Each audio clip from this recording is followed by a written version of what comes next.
চলো আরও কিছু পদ্ধতি অনুসন্ধান করা যাক সমীকরণ জোট সমাধান করার জন্য। ধরা যাক আমার একটি সমীকরণ রয়েছে 3x যোগ 4y সমান 2.5 এবং আমার আরেকটি সমীকরণ আছে 5x বিয়োগ 4y সমান 25.5।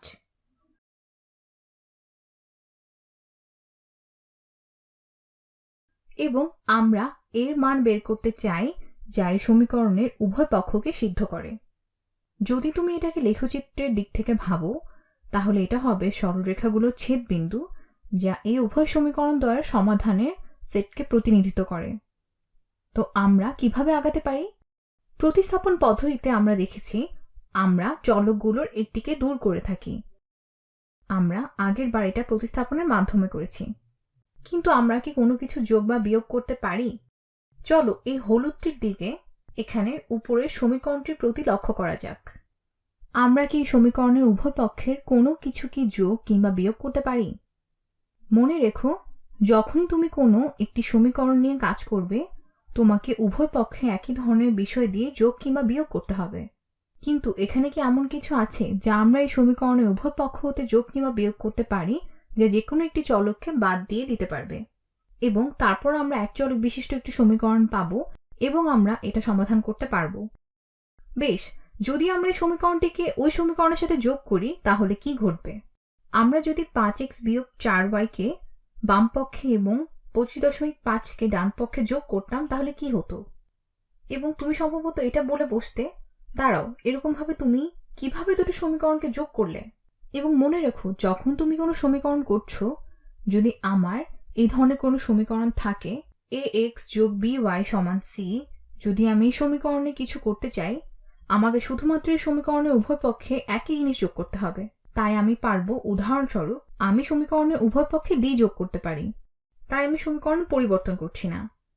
আমি পাবো ax যোগ by যোগ d সমান c যোগ d এবং আমরা এটা বহুবার দেখেছি।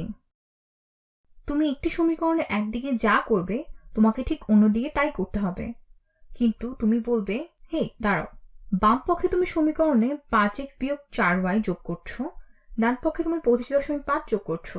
তুমি কি সমীকরণের উভয় পাশে দুটি ভিন্ন জিনিস যোগ করছো না? এবং আমার উত্তর হবে না।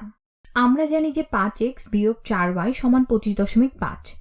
এই মানটি এবং এই মান সমান, তারা উভয়ই 25.5। দ্বিতীয় সমীকরণটি আমাকে এটা সুস্পষ্টভাবে বলছে, তাই আমি এটাকে বাম পক্ষে যোগ করতে পারি। আমি মূলত এখানে 25.5 যোগ করছি এবং আমি ডান পক্ষে 25.5 যোগ করতে পারি।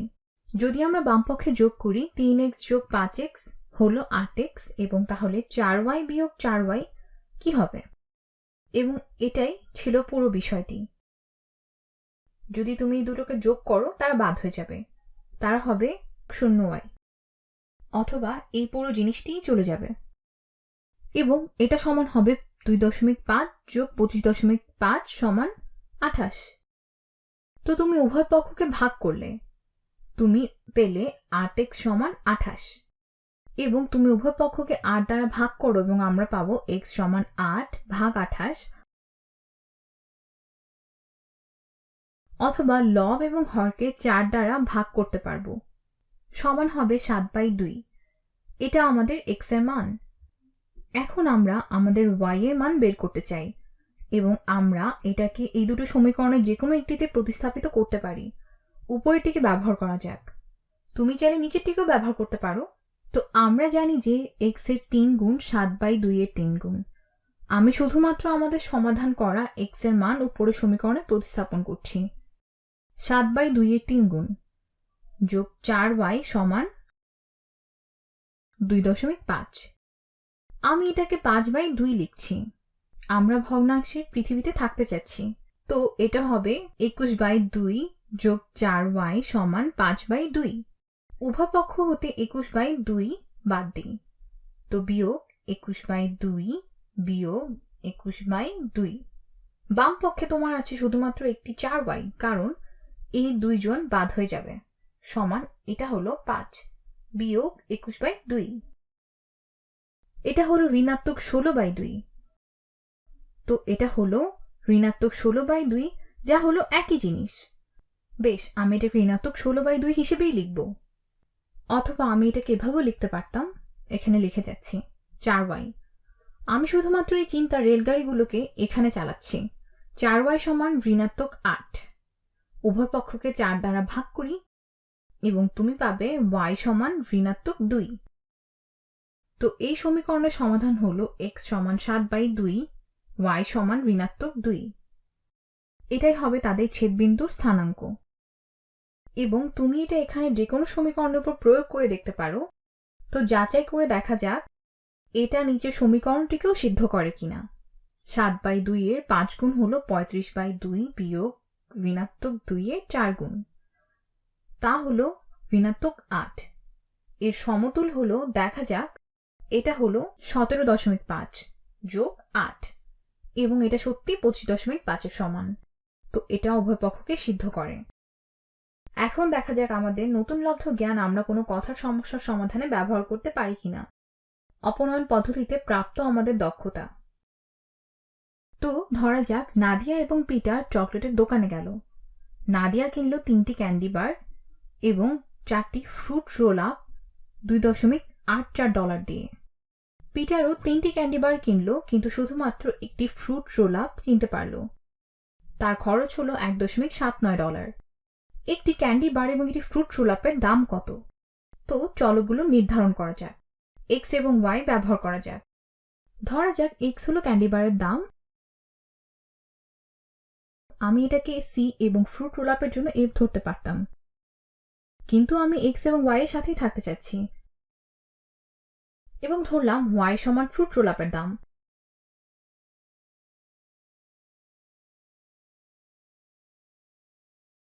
ঠিক আছে, তো প্রথম বিবৃতিটি দ্বারা আমরা কি বুঝতে পারছি?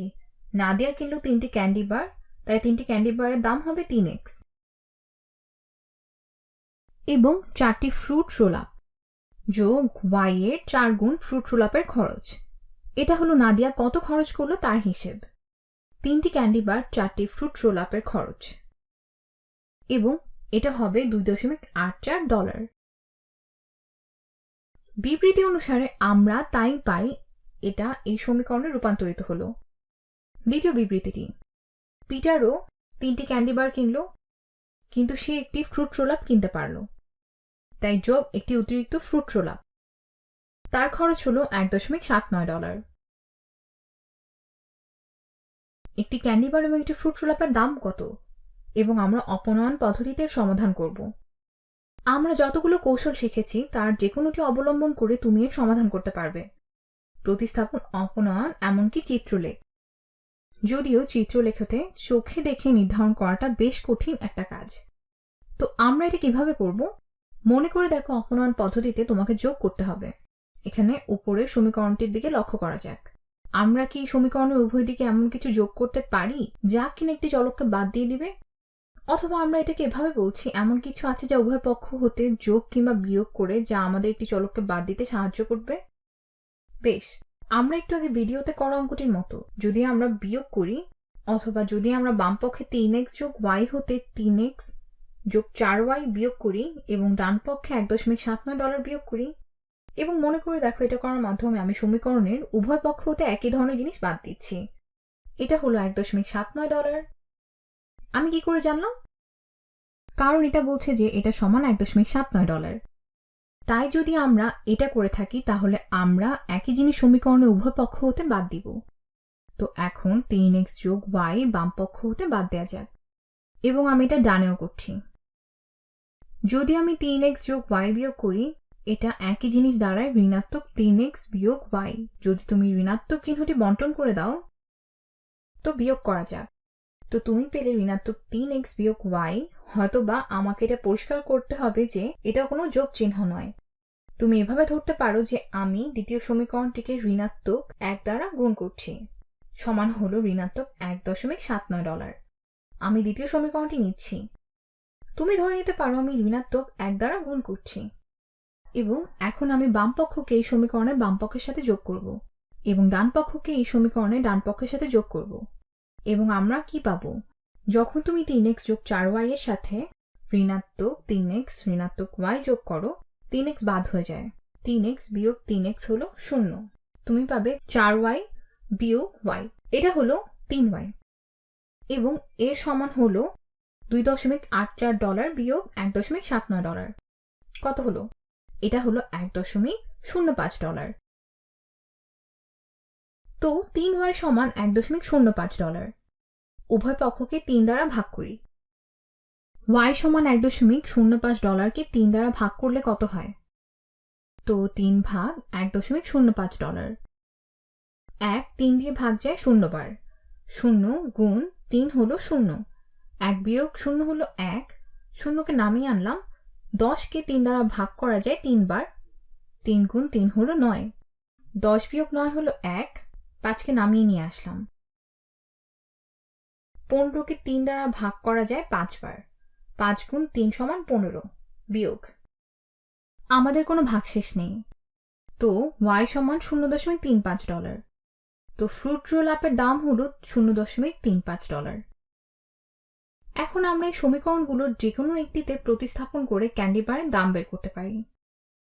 তো এখানে নিচের সমীকরণটি ব্যবহার করা যাক, যা প্রকৃতপক্ষে তোমার যদি মনে থেকে থাকে, ঋণাত্মক 1 দ্বারা গুণ করার আগে এটা ছিল 3x যোগ y সমান $1.79।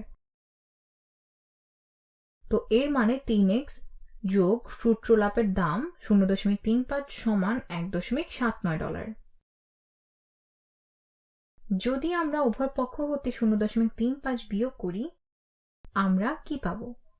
বাম পক্ষে তোমার থাকছে 3x, এরা বাদ হয়ে যাচ্ছে, সমান দেখা যাক এটা হলো $1.79 বিয়োগ $0.35। এটা হলো $1.44, এবং $1.44 3 দ্বারা ভাগ হবে। আমি ভাবছি এটা হবে, বেশ, 3 ভাগ $1.44, 1 দ্বারা ভাগ হয় 0 বার। 1 ভাগ 3 হলো 0, 1 নামানো হলো, বিয়োগ 4 নামানো হলো। 3 দ্বারা 14 ভাগ যাবে 4 বার। 4 গুণ 3 সমান 12। আমি এটাকে অগোছালো করে ফেলছি। 14 বিয়োগ 12 হলো 2। 4 নামিয়ে আনা হলো। 24 দ্বারা 3 8 বার ভাগ করা যায়। 8 গুণ 3 হলো 24। কোনো ভাগশেষ নেই। তো x সমান 0.48। তো পেয়ে গেলাম। আমরা বের করলাম অপনয়ন পদ্ধতিতে যে ক্যান্ডি বারের দাম হলো $0.48 এবং ফ্রুট রোল আপের দাম হলো $0.35।